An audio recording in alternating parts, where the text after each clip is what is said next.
Vamos, let's go lá? Vamos lá. Vamos lá, hoje é 22 de outubro. 1 Timóteo, capítulo 4, verso 1. A apostasia nos últimos tempos.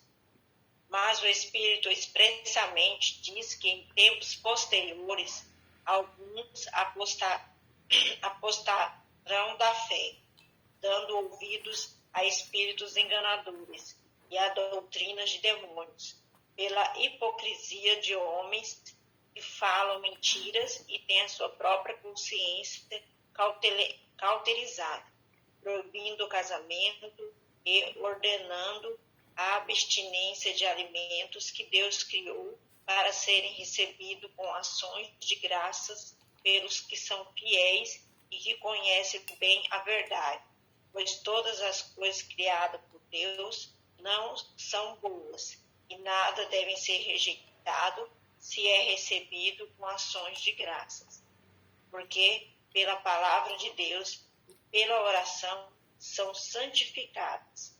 Propondo essas coisas aos irmãos, serás bom ministro de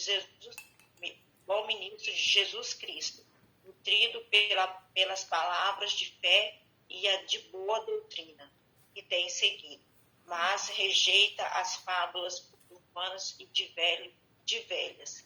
Exercita-te a ti mesmo com a piedade, pois o exercício corporal para pouco aproveita, mas a piedade para tudo é proveitosa, visto que tem a promessa da vida presente e da que há de vir. Fiel é esta palavra e digna de toda aceitação, pois para isto é que trabalhamos e lutamos, porque temos posto a nossa esperança no Deus vivo, que é o Salvador de todos os homens, especialmente dos que creem. Manda essas coisas, ensina-as. Ninguém despreze a tua mocidade, mas se um exemplo para os fiéis na palavra, no procedimento, no amor, na fé, na pureza, até que eu vá aplicar-te à leitura, à exortação e ao ensino. Não negligencies o dom que há em ti, e qual te foi dado por profecia com a imposição das mãos do presbítero. Ocupa-te dessas coisas, dedica-te inteiramente a elas, para que o teu progresso seja manifesto a todos.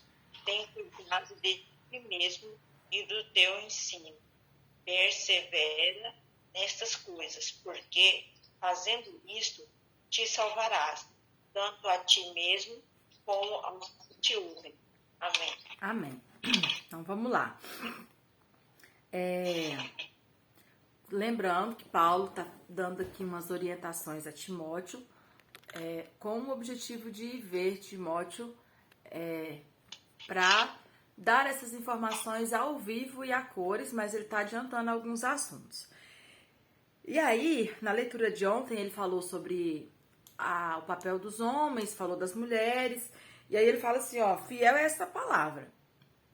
Tô lendo o capítulo 3.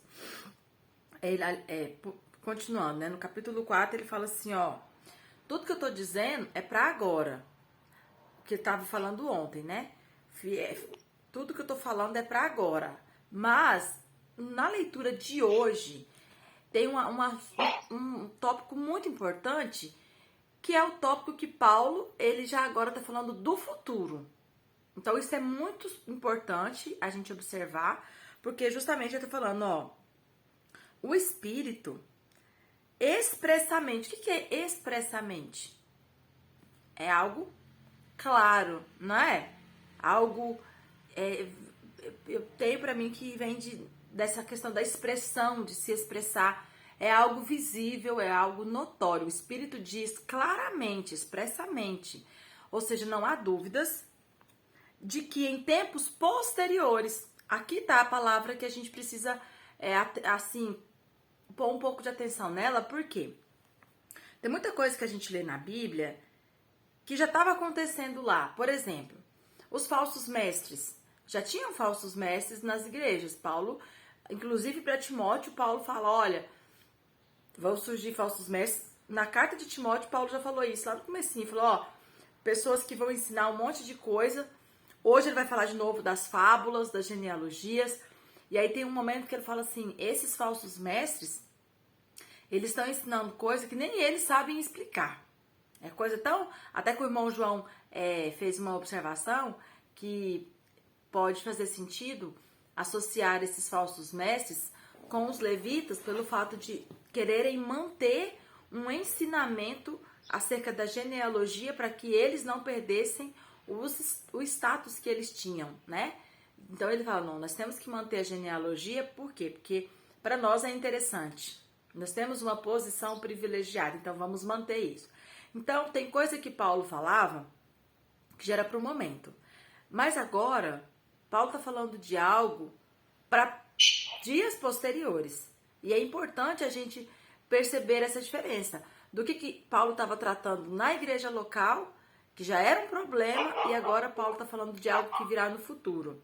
Vocês acham que essa orientação de Paulo é uma orientação baseada no ciclo da vida, né? Paulo meio que preveu de uma maneira meio que natural que esse é o ciclo, né? As coisas vão acontecer e vai chegar nesse ponto.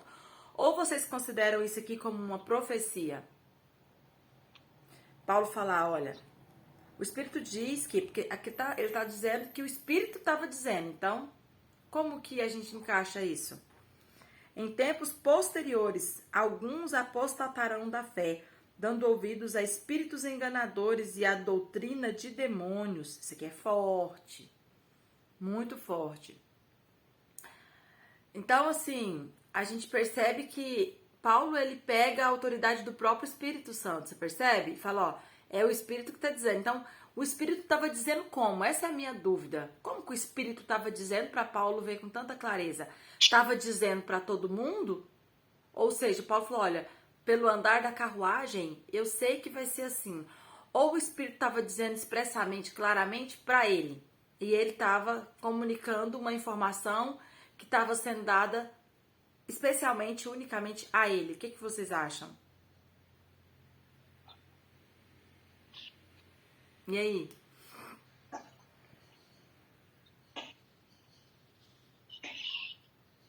Eu acho que, como foi o Espírito, né, foi o tipo de revelação, seria uma profecia, o que iria acontecer. Então era algo que Paulo, que veio para Paulo. Sim. Ok. Tá bom. É o que eu acho. Uhum. Não, é porque realmente eu estou assim pensando sobre essa questão. Mas tá, vamos lá. E por que isso vai acontecer? Por que essas... Gente, olha, tanto que isso aqui é sério. Olha as palavras que Paulo usa. Que no futuro as pessoas vão se apostatar. Essa palavra apostasia, ela só é usada em assuntos relacionados com os finais dos tempos. A apostasia é sempre usada quando vai falar dos últimos dias. E aí, por isso, eu acho que é por isso que hoje tudo a gente vê que tá chegando os últimos dias, porque a gente olha e fala, não tem como ficar pior, né, do que isso, não tem como piorar do que já tá. E Paulo joga isso pro futuro, né? Então, a apostasia é esse se afastar, é esse deixar, é esse abandonar da fé. E esse abandono da fé, isso é tão sério, porque o que a gente vê é que vai ser dentro da comunidade. Paulo não está falando para o ímpio, Paulo está falando para um líder de igreja. Timóteo era responsável por uma comunidade cristã. E Paulo está falando para Timóteo, ó Timóteo, cuidado, porque no futuro, nos tempos que virão, muitos vão se apostatar, muitos vão abandonar essa fé que você está pregando, essa fé que eu estou te ensinando. Muitos não vão querer essa fé não vai ser suficiente. E sabe o que vai acontecer com essas pessoas? Elas darão ouvidos a espíritos enganadores. e a doutrinas de demônios. Gente, eu fico pensando, como que pode, né? Como que isso vai acontecer com a própria igreja de Jesus?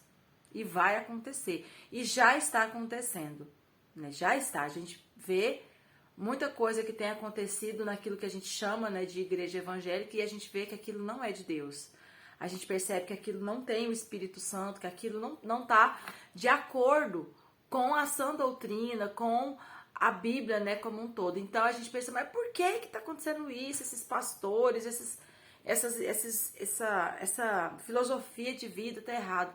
Paulo disse que no futuro, muitos dentro da comunidade vai se apostatar da fé e darão ouvidos a espíritos enganadores e doutrinas de demônios.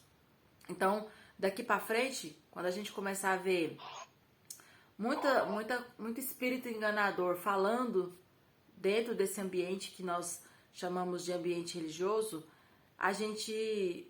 É tão complicado, porque eu tenho essa visão. Eu olho tudo com muita tranquilidade e penso assim, tá tudo certo. Tá tudo certo, é isso mesmo, vamos continuar. Porque a gente não sabe quanto tempo isso vai durar, qual o período disso. E já tem gente que olha com um olhar meio que de não aceitação, né? E tipo, não, porque nós precisamos... E assim, é complicado porque a Bíblia fala que nós temos que defender a sã doutrina, temos que defender a fé, nós temos que zelar pela palavra, não aceitar falsos ensinamentos. Mas aqui a gente vê uma profecia de que essas pessoas dentro das comunidades vão ouvir e vai ser assim. Então, vocês estão entendendo o que eu quero dizer? É muito difícil a gente criar uma tabelinha com o que a gente tem que fazer. Porque, por um lado, a gente tem que lutar, tem que defender a fé, né? Os apologetas, como a Bíblia diz, tem que lutar, combater a heresia, pregar a palavra. Mas, por outro lado, isso vai acontecer dentro das nossas comunidades. Então, a gente precisa, sim, saber olhar isso, sabe? Não olhar isso apenas com um olho natural, mas olhar isso como um cumprimento da palavra. Agora, não é porque também que eu vou assim, não é cumprimento da palavra. Vai lá, prega um monte de heresia e eu vou concordar, vou dar glória a Deus e tá tudo certo. Não é isso. Vocês estão entendendo o que eu quero dizer? Isso aí. Não falta esquecer. Deu pra entender? Ou tá ficando pior? Vamos passar pra frente? Vamos passar pra frente. Então, olha só. Por que essas pessoas vão ouvir esses espíritos enganadores e vão ouvir essas doutrinas de demônios? Por que elas vão ser seduzidas por esse discurso? Versículo 2. Tem alguém com o microfone ligado aí. Pela hipocrisia, hipocrisia. Pela hipocrisia de homens que falam mentiras. Gente, a gente que é cristão e que a gente tenta, né, ser temente a Deus, a gente olha isso aqui e fala, não, mas não tem como não. Você vê uma pessoa pregando uma mentira, você vê uma pessoa que ela é tudo de errado e tá pregando ali como se ela fosse tudo de certo. E aí você assiste aquilo e você fala, mas como assim? Como que tem coragem? Não é? Vocês já tiveram essa experiência? Eu já vi muitas pessoas falar, uma vez a mãe de Célia estava contando de um pastor, não sei que era vizinho, não sei quem lá, e eles tiveram um problema lá com o terreno, e disse que esse pastor era mentiroso, não sei se é esse caso que eu estou confundindo, mas que era sem vergonha, mentiroso, tinha rolo, aprontava e pregava no culto de domingo, e o povo dava glória a Deus, e era aquela coisa. E aí a gente fica olhando e fica assim, como assim? Como que tem coragem? Tem coragem por quê? Por causa disso aqui, é hipocrisia. A pessoa não se preocupa com o que ela é, ela preocupa com o que os outros veem. Isso é hipocrisia.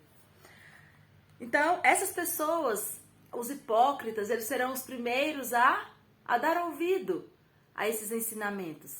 Esses ensinamentos que a Bíblia chama de quê? De espíritos enganadores e doutrinas de demônios. A hipocrisia fará isso. Por que que eles... É um processo. A apostasia é um processo. E aqui, Paulo, ele cria esse processo regresso, ó. Essas pessoas vão ser apóstatas. O que que leva a pessoa a se apostatar? O que que leva ela a se apostatar é a hipocrisia, que faz com que ela escute esses espíritos enganadores, que são demônios. Espíritos enganadores é o que, gente? É demônio. Não tem outro nome. E por que eles são suscetíveis? Porque eles têm a sua própria consciência cauterizada. Lembra que a gente falou do cauterizar? Que eu dei o exemplo da vaca, que você marca com aquele chama de... É marca que chama, né? Que vem com ferro quente e que carimba a vaca. Aonde você carimbou, tá cauterizado, tá insensível, não há sensibilidade. Se você precisar marcar aquela vaca de novo, você tem que marcar em outro lugar. Por quê? Porque aquele lugar não consegue pegar outra marca. No nosso corpo, quando a gente tem alguma cicatriz muito grande, ela cria também, às vezes, um ambiente que fica cauterizado. A cauterização é essa cicatrização com esse ambiente de insensibilidade. E Paulo usa essa expressão para falar que a consciência deles está cauterizada, está marcada, está tão marcada que às vezes é assim, ó. Como que eu vejo essa apostasia, essa cauterização de mente? A pessoa, ela aceita um pensamento. Esse pensamento não é de Deus. Aí o que acontece? O Espírito Santo vem, o pensamento tá aqui. Aí o Espírito Santo vem de cá, tentando tirar esse pensamento, porque o Espírito Santo tem que pôr o pensamento por baixo, porque por cima não tem jeito. O Espírito Santo tem que tirar esse pensamento para pôr o pensamento dele. Só que a pessoa, ela não quer tirar esse pensamento da cabeça. Ele não tira. Aí o Espírito Santo tá de cá. Tira aí esse pensamento, deixa eu colocar o pensamento certo. E essa pessoa não deixa. Então, o que acontece? Esse cauterizar impede a ação do Espírito Santo. O Espírito Santo não consegue chegar na mente da pessoa. O Espírito Santo está tentando, mas ele não consegue. Por quê? Porque está cauterizado, está marcado, tem um bloqueio aqui. Não tem como o Espírito Santo entrar naquela mente. Então, essas pessoas que são... Como que eu posso dizer? São pessoas que não estão dispostas a tirar um pensamento para receber outro que venha da parte de Deus. É difícil, elas não vão ter uma ação do Espírito Santo, porque o Espírito Santo não consegue, ele simplesmente não consegue colocar. Por quê? Porque tem um bloqueio ali, tem uma grande cicatriz, tem uma marca, e não tem como marcar por cima dessa marca. Bom, vamos continuar. E aí, Paulo fala aqui umas características interessantes do que essas pessoas vão fazer, vão ensinar. Essas que dão ouvido a espíritos enganadores. E é tão interessante que, olha só, proibindo o casamento. Por que proibindo o casamento? O casamento, ele, na lei, não tinha nenhum tipo de fator, de requisito, não tinha nenhum tipo de ensinamento que falasse sobre proibição de casamento. Ou vocês lembram de alguma coisa que a Bíblia, na lei, falasse sobre proibição de casamento? Eu não me lembro de nada.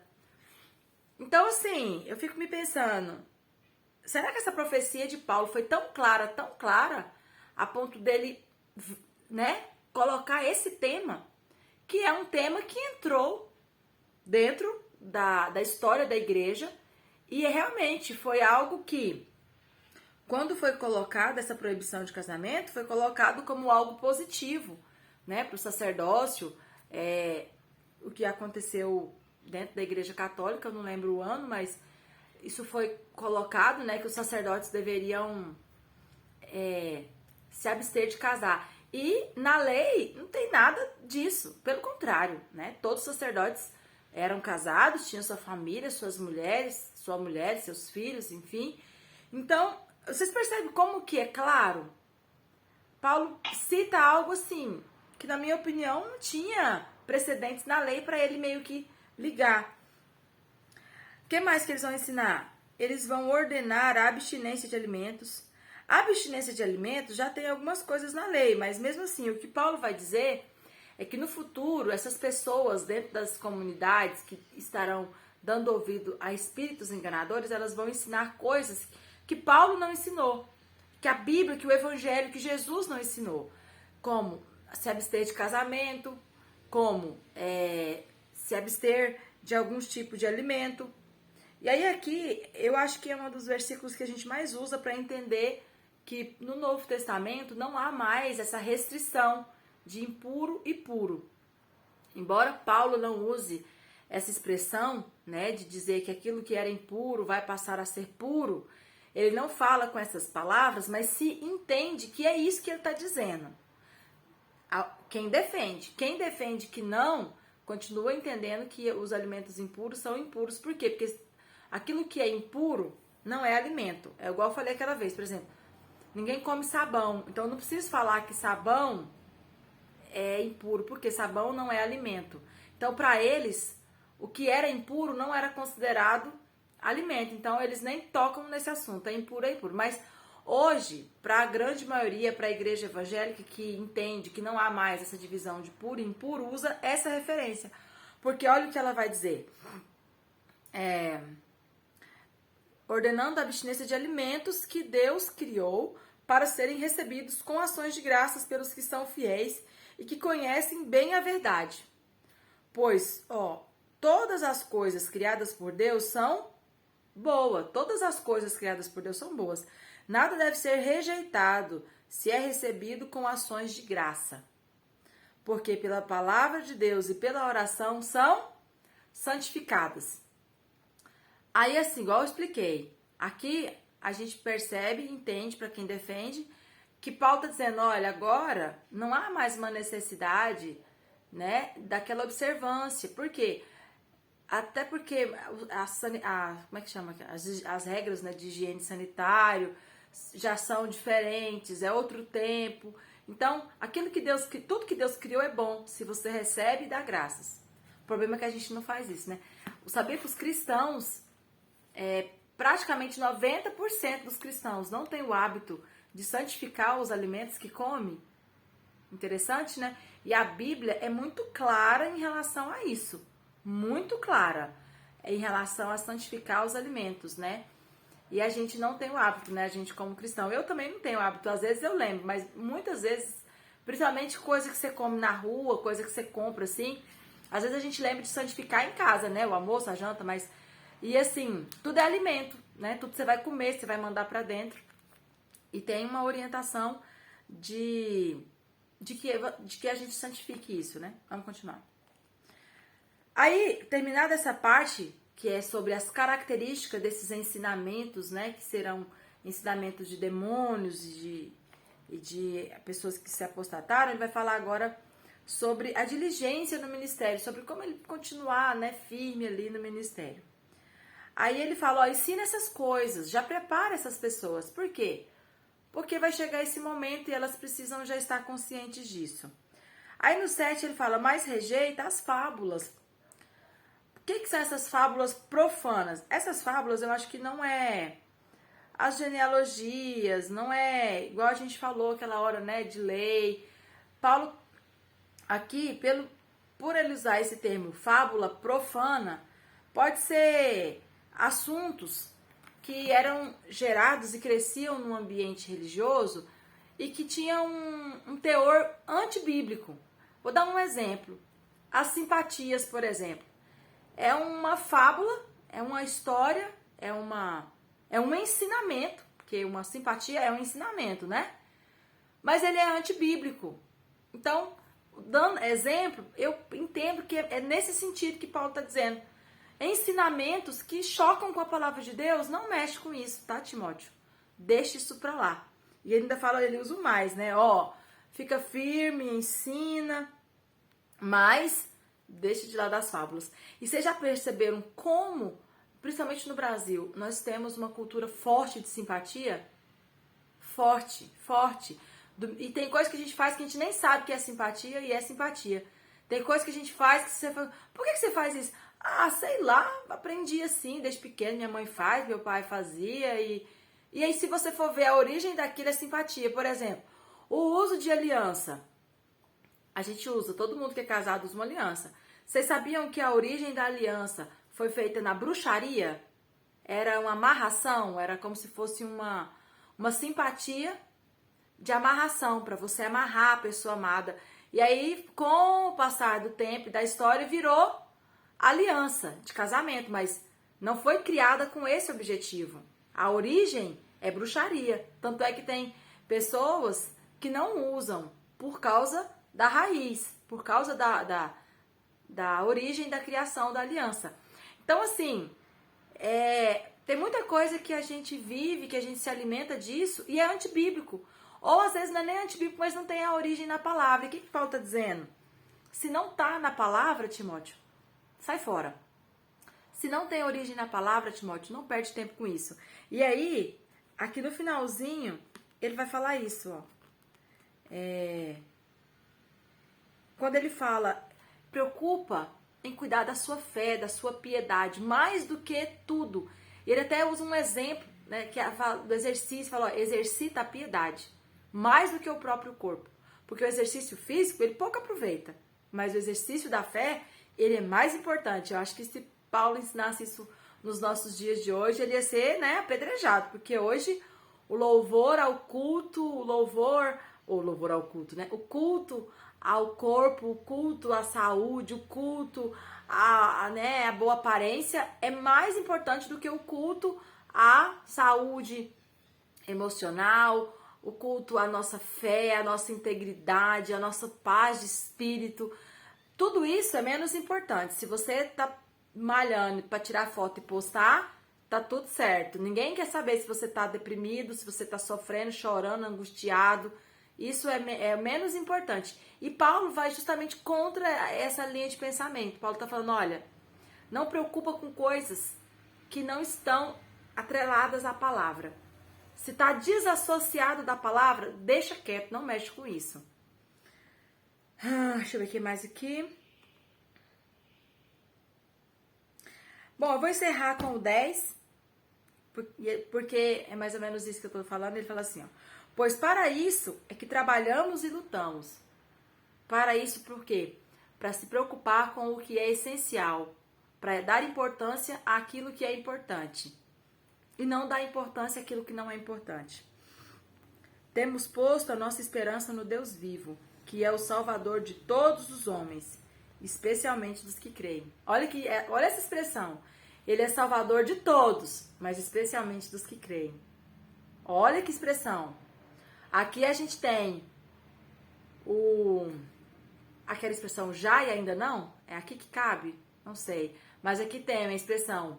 Ele me elegeu, eu sou escolhida, mas ele escolheu a todos. Então, assim, eu estou escolhida nesses dois níveis. Deus amou a humanidade, João 3,16. Deus amou o mundo e deu Jesus pelo mundo, mas especialmente para aqueles que creem. Interessante, né? Bom, eu quero encerrar para ver vocês, o que vocês acham. Tem algum versículo aí que vocês queiram comentar? Bom dia, dona Deia. Bom dia, doutor Joãozinho. Daiane, quero fazer duas ponderações aqui. Primeiro, quando Paulo está falando lá da proibição de casamento, ele não está falando da proibição de casamento. Eu não sei do que ele está falando, mas do que ele não está, eu sei. Ele não está falando da proibição de casamento para os eclesiásticos, para aqueles que são direção, pastores. Por quê? Porque Sim. Paulo achava isso uma coisa boa. Sim. Paulo diz na carta aos Coríntios, ele diz assim, melhor que ficassem como eu, solteiro, sem mulher. Porque o entendimento de Paulo na carta aos Coríntios, em 2 ou 3 momentos, na Coríntios, eu até separei aqui, 1 Coríntios 7, ele diz ali que era melhor que ficassem como ele, mas ele diz assim, mas Deus dá para cada um uma tarefa. Alguns é ser chefe de família, então tudo bem. Então não é disso que ele está falando, porque ele está falando de uma coisa que ele considera absurda. E ele não consideraria absurda uma coisa que ele mesmo acha que é o ideal, que apenas porque o homem não consegue se livrar da consciência do corpo, ele admite, então casa. Então não é disso que ele está falando, né? A gente precisa indagar mais para descobrir de que ele fala, né? Segundo, na mesma compreensão de Paulo, nada, nenhum objeto é puro e nem impuro. Isso é fácil demais da gente entender, né? Por quê? Porque depende daquilo que eu faço para o objeto. Eu vou dar uma apelada aqui no exemplo, me desculpa, eu volto a falar assim, para a gente entender, é um exemplo extremo, mas é um exemplo que é fácil de entender. Imagina a Daiane de mini saia na rua, ou a Lindrani, ou a Célia, é absurdo, né? Todo mundo que olhasse. Mas você sabe que homem tem muito prazer, gosto de gostar do que vê, enquanto que a mulher do que ouve. Então, se você é casada e lá na sua casa, dentro da sua casa, você e seu marido lá no final de semana, vocês dois, você está fazendo comigo, você veste um short, uma mini saia, para o seu marido, aonde que está errado? Lugar nenhum, porque o problema não é a mini saia, o problema é a conveniência. Você está agradando seu marido, seu esposo, e se você é uma mulher sábia, você sabe que você é o equilíbrio dele. Porque se o seu esposo está de bem com você, filho, ele vai vender doce pra caramba, vai construir pra caramba, vai vender na loja milhões de remédios, de ração, de tudo. Porque você é o equilíbrio dele. Né? E se ele se sentir cortejado por você, enfim, tudo isso. Então, as coisas em si mesmo, elas não são nada. Uma arma pode ser uma coisa terrível quando você pensa de uma pessoa que entrou numa escola e deu 60 tiros e matou 15 crianças, 12 crianças. Uma arma é uma coisa terrível, mas a arma é uma coisa terrível, não a finalidade que você deu. Uma arma também pode salvar um pai de família no momento de um assalto, de uma loja, numa casa. Então, a aliança em si, ela, quer dizer, o que Paulo pensa, eu digo muito isso, que é o que importa no comentário, é que nada em si é pecado, porque as coisas não são pecado. O pecado é aquilo que a gente pensa delas ou faz com elas. Sim. É essa que é a coisa, né? Sou eu, é o meu sentimento, para que eu faço, é a reverência que eu devo ter a Deus naquilo que eu faço, né? O ideal é que o exemplo é a comida, né? A gente sabe, por questões históricas ou por questões contextuais, no momento algumas coisas foram proibidas mesmo, no Antigo Testamento, de serem comidas, mas que depois passou aquele contexto. Agora nós não estamos mais num deserto, onde não tem água, onde não tem médico, não tem nada, não. Agora nós somos eles, né? Mesmo eles. Agora nós somos numa cidade onde tem tudo, já tem água encanada. Água encanada, assim, não no sentido que a gente tem hoje, mas já tinha, já havia. Então aquela coisa perdeu a importância. E aí, o que é pior, ela perde a importância por quê? Porque o homem inverteu a coisa. Ele achava que observando aquelas coisas que eram externas, exteriores, ele não precisava de se preocupar com o que ele sentia. E não é isso que é a palavra, exatamente o inverso. Não. Todas as coisas exteriores, se você não come peixe de couro, você não come porco, se você não importa se você sente no seu coração um desejo imenso de trair sua esposa, de matar seu irmão, de roubar o vizinho, não sei o quê. Então, tanto faz o que você come, o que lhe importa é o que você sente. Então, dentro desse contexto, o pecado não está nas coisas, mas Então, por isso é que Daiane, eu discordo, por exemplo, que alguém que nem sabe por quê, mas pratica, faz um ato que pode ter sido mandinga para outro, mas se eu não faço aquilo com o meu coração de devotar ao Exu, ao Caba Preta, ao véi manco, ao véi do oitorto, enfim, a qualquer um desses demônios, eu não estou pecando, porque meu coração não tá fazendo isso. Né? Não é o que eu faço automaticamente. Por quê? Porque o que Deus quer é que a minha vontade. Agora, se eu pego o corpo de Cristo, em tese limpo, puro, e eu, na hora do corpo de Cristo, eu faço aquele ato, e faço com uma consciência, por exemplo, duvidosa, pequei. Com algo dos mais santos que a gente pode imaginar. Pequei. Imaginemos um pensamento, eu vou fazer aqui, eu vou acreditar, se não passa um pedacinho de pão. Pequei. Pequei porque o objeto é santo, Mas o meu pensamento, não. A forma como eu lido com aquilo, não. Bom, encerrei, para devolver para você. Não é. E por isso que Paulo, nessa linha de pensamento, né? Por exemplo, aliança. Eu uso aliança porque ela tem um significado hoje X. Então, na minha cultura, na minha sociedade, é importante que eu use. Para as pessoas na rua saber que eu sou casada, que eu tenho um compromisso com um homem. Então, isso sinaliza a aliança para mim hoje, né? Então, é mais ou menos isso que o irmão João tá dizendo. E outra coisa que eu queria falar nessa fala do irmão João é justamente essa fala de Paulo. Paulo já falou isso várias vezes. Não é a comida em si o problema. Não é a roupa em si o problema. Justo o que ele acabou de falar. Por isso que ele fala assim, olha, quando você for no açougue, não fica perguntando de onde vem a carne, não. Compra, paga, leva para sua casa, faz, frita, agradece, santifica e manda para dentro. Faz assim que você não vai ter problema. Então, assim, realmente, essa visão ela é bem tranquila. Mas tem uma coisa que eu tô assim, que eu fiquei perguntando sobre essa questão, cadê, qual que era aqui? Esqueci agora. Não lembro se era do casamento. Não lembro o que eu ia perguntar. O João tava falando e me veio uma dúvida e eu esqueci, não anotei. Mas é isso aí. Mais alguma pergunta, pessoal? Algum versículo aí? Tranquilo? Pode casar, viu? Todo mundo aí pode casar em paz. Paulo liberou. Liberou geral. Tudo certo? Então vamos encerrar. Ninguém quer falar mais nada. Vocês andam caladinhos, gente. Tô percebendo que vocês andam com sono, o povo cansado. O que tá acontecendo?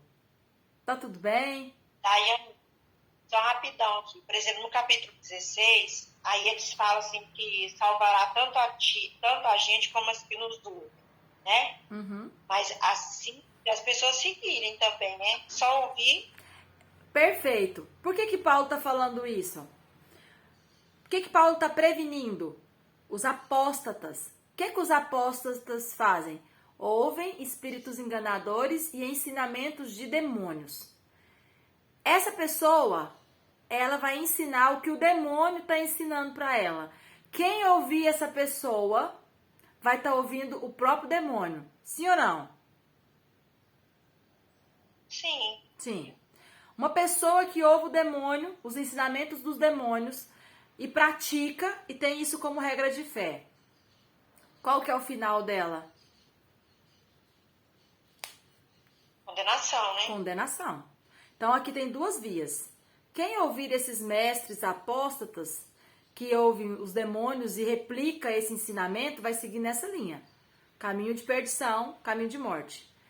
Aí de cá tem o ensinamento que Paulo está mandando Timóteo perseverar. Fala, olha, cuidado com esse grupo, porque eles ouvem demônios. Você, Timóteo, ouve a palavra.